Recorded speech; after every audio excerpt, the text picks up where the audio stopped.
We're just standing here admiring this stunning view. It's part of the Nullarbor Plains. We're looking sort of at the Great Australian Bight here at Eucla in Western Australia. We came here yesterday. Yes. Arrived here last night. Yes. Yeah, it was a big day yesterday. Yep. But we got here safely and had a great little stay here at the Roadhouse. Yes, we did. Had a great shower. Yeah, yeah. We used the amenities last night. Yes. Because we dumped all our water after trying to get out of the bog hole yesterday. Yes. So we're running low on water, and we won't be able to get water for about 2 days now, I believe, until we get to Norseman. But anyway, we're going to see what the day brings. I believe there's an old telegraph station down the road. Yes. It's got some history. We'll go and have a look at that, and we'll keep heading west and see what's ahead of us. Sure will.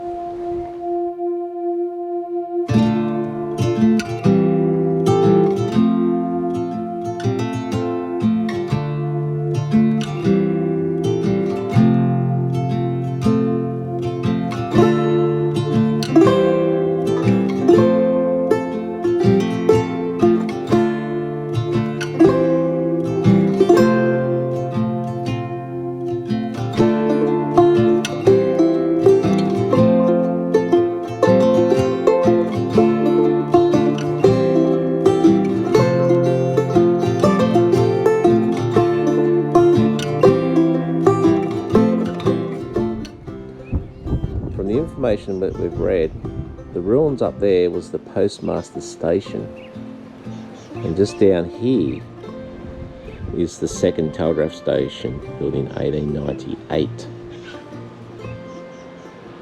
Both became sort of non-existent as the sand dunes slowly ate them away and covered them up. And this is all that's left today.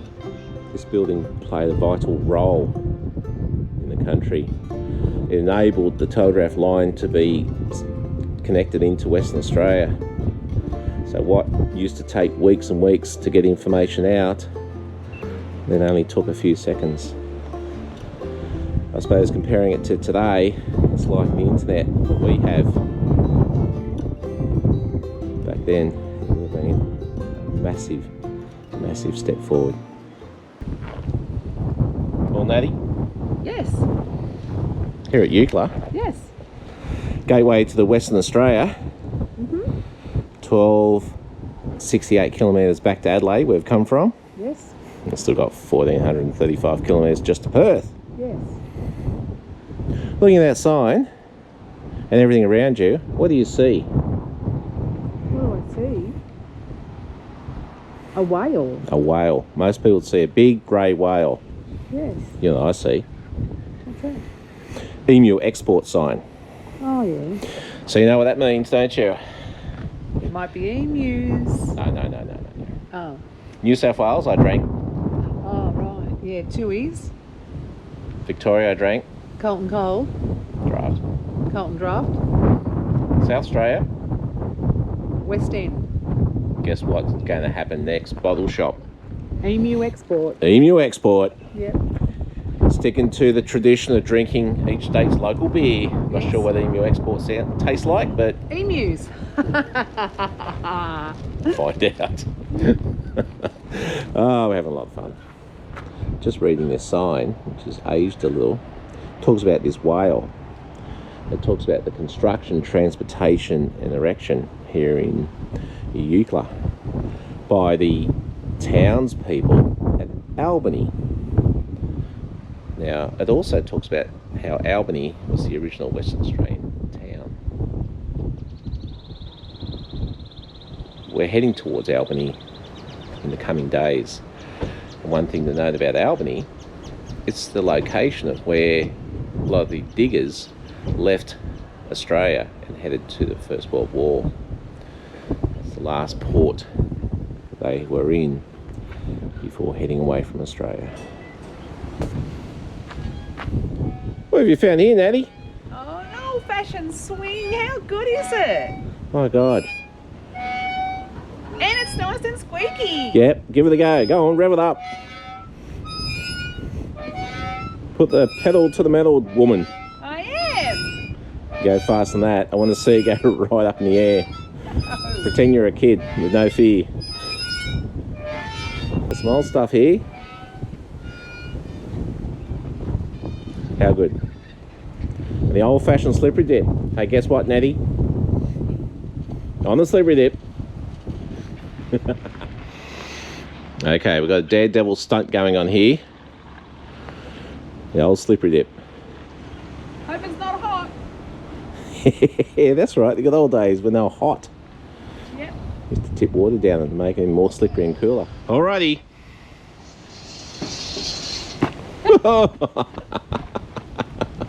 It's great being a young kid, isn't it? And you got to try out the swing, of course.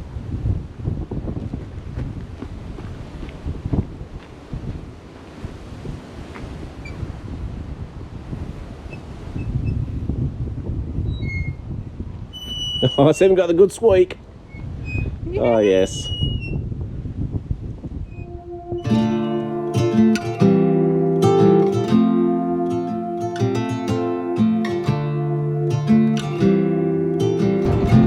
Alrighty. Talk about inventions. After yesterday, when we had to dump our water, our fresh drinking water, which we're looking after sparingly, using, we don't have water. No water at Caravan Park last night, out the back of nowhere here. We're just driving, heading west towards Norseman today. We'll stop somewhere along the way for a few hours. Anyway, we come across this sign that said drinking water. Eucla, drinking water. So it does say boil before use. However, we're going to use our tank water for showering, toilet flushing, washing up, things like that. We always use bottled water for drinking. Just don't want to get a bug anywhere. It's not very pleasant. You get sick when you're out on the road. So I've come up with this ingenious idea where we turn the tap on, hold it with some cable ties because it's a spring-loaded tap. The wind's blowing, of course, and we've got the table there to act as windbreak, so the water just pours into the bucket. It fills the bucket through the filter, through me famous pump in the box, and to the caravan. How good is that? So the little bit of water that we need, maybe we'll take about 100 litres, is nowhere near what's in these tanks, so we should be right. There's a fair bit in here. So there you go. How good is that? So I'll just top the pump every so often because the pump flow is slightly more than what the water flow is. But with our little BCF fishing bucket, she good, mate. How good is that? So we're going to get more water so we can actually shower and toilet flush, because we're using the bottled water to flush the toilet. Things you do when you're out on the road in the back of nowhere. Isn't it amazing how some things work out? After we've just taken some water from these tanks, it's like an oasis, to keep us going, a shower of rain has just come through as we're packing up. And with the amount of catchment area on these roofs, it's probably going to fill up the tanks of what we've just taken. So, coincidence? I think not. These things are meant to be.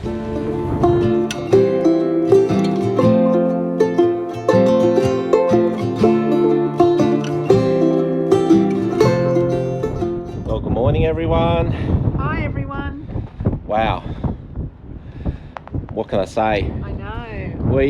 We pulled in here last night at the Cocklebiddy Roadhouse, yes, to get some fuel as we're going across Nullarbor. And it was just going to be a fuel stop and off we go. However, it was getting late in the afternoon and we thought it's time to get off the road. Yeah. So we came over here to the little caravan park they've got. Yeah. It's a powered site. No water. You can buy water, I believe. It's desalination over here in the Nullarbor, so you've got to pay for all the water. But fortunately, as you saw yesterday, we managed to find that rainwater tank out the back of nowhere. Well, doing a bit of research overnight, we found that this place is just full of things to see. Yes. We're heading off to the Eyre Bird Observatory, which is, I believe, is about 50 odd k's back up the road. We passed the sign yesterday and didn't really know too much about it, but apparently it's a research facility here in the Nullarbor. Yeah. There's also a lot of caves to go and check out. As I've mentioned earlier, the whole Nullarbor Plain is like lungs. It's the lungs of Australia, to be honest, and the air comes in through the Great Australian Bight, through all these caves, underground caves here, and it comes up. And as I mentioned, legend has it that the great southern right whale, or the southern right whale, when they do their calling, it actually puts the sound through the caves and out into the universe, and apparently it's pretty powerful. It's also the area where the Mooning Aboriginal people used to live. Now, going back when Europeans came over, they, as we know, the stolen generation and all that, the Europeans believed that the Aborigines couldn't look after their children after they had been for thousands of years, and decided to take them away and put them into care, which we know the result of that wasn't good. So this is the home of the Mooning Aboriginal people. Lived here for thousands of years. So we from what started as a fuel stop has now turned into, well, we've been here one night. Yeah. We'll be here tonight, and who knows, we could be here tomorrow night. I'm not sure. We're making this up as we go. Yeah. Last night. Yes, we had a beautiful meal at the Wedgetail Inn. Yes. Which is just over there at the Roadhouse. Yes. And there's some wedge-tails actually in a big bird aviary over there, which we'll show you. But I had this T-bone steak. Yeah. Oh, let me tell you, it wasn't a supermarket T-bone. And I had a chicken palmy. Oh. So anyway, we'll show you more of what we're going to see today. Yeah. But yeah, this place is just full of things to see. So stay tuned once again. Yes.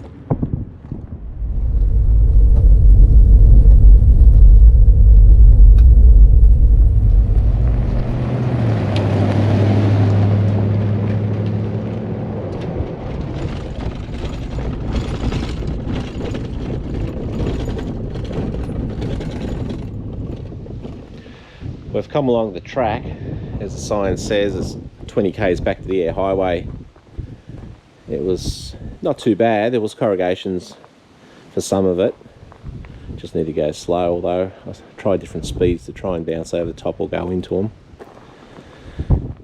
You couldn't go real fast because it was a bit windy and a bit narrow, so we just kept it under control. We did drop the tyre pressures to 30 when we came off the highway and onto the dirt. There's a point back up there a few k's where I actually dropped them down to 20. But we're at a point here where you need to have a four-wheel drive vehicle with low range. Also need to have high clearance. As you can see, no caravans, no trailers, no motorhomes, no two-wheel drive vehicles beyond this point. We actually called up Channel 12, got under the caretaker, and he's actually coming up the hill shortly. He's heading into town today.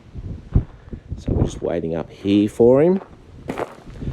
Just looking at the track that we're about to go down. Doesn't look too bad. It's probably not if you follow the warning signs and the instructions they've given you. However, check out this view. Magnificent.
here at the Carlisle Homestead.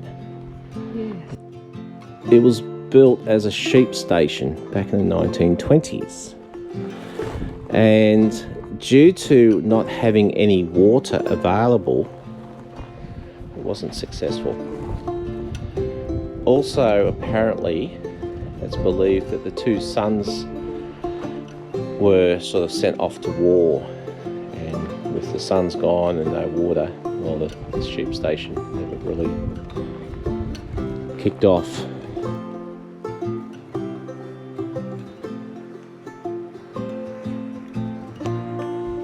Now, standing right next to this, what looks like a greenhouse, is an old steel pole. This pole is one of many that was erected around the 1887 through to the early 1900s, which was the Telegraph Line to Perth. Currently there's research going on about this area to find out sort of more information of what actually happened out here, and also why the house was built right next to this telegraph pole. Makes you wonder if the house actually tapped into it so they had their own communication.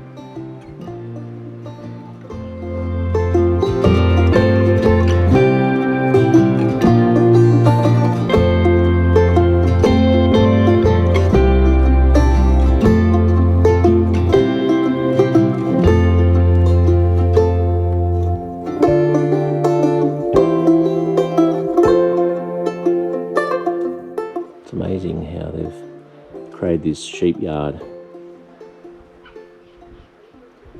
making a fence out of the local trees and a bit of wire.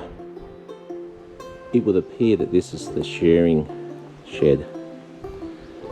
Looks like they've used some sort of old engine, probably to turn the gears for the shears to cut the wool. And then after they've been shorn, I'd suggest that they've probably exited out through this gate back out into the yard. Yeah, look at it. It's amazing. It is. They've done all this back in the day. Yep. Certainly would have been a harsh environment to Would have been. make a living. Yeah. And after you've set it all up, Yeah, then work it.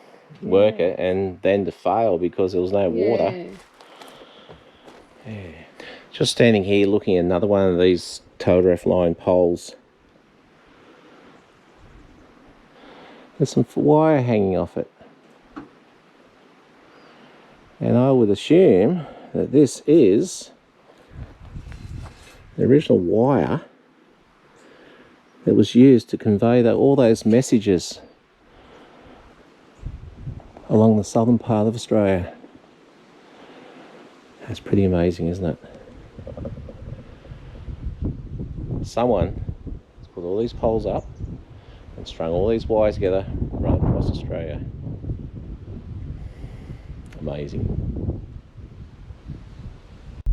So as we're driving along this track, you can see all the telegraph line poles. Yeah.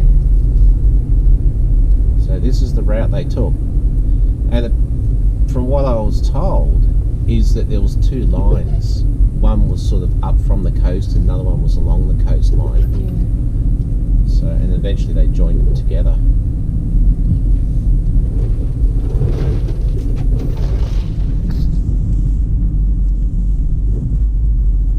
Is it up that hill?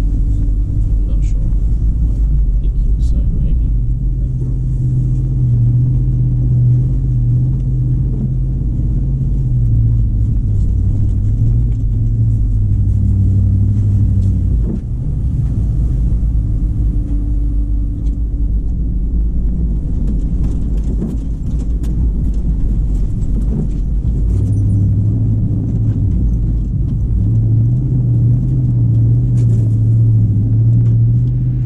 Well, we've been going along the track. She's a bit narrow in places with bushes. If you loved your car, I don't know. When carrying a boat, Yeah, nah. Don't bring a boat down here. She won't fit. So I think I'll call it a day and head back.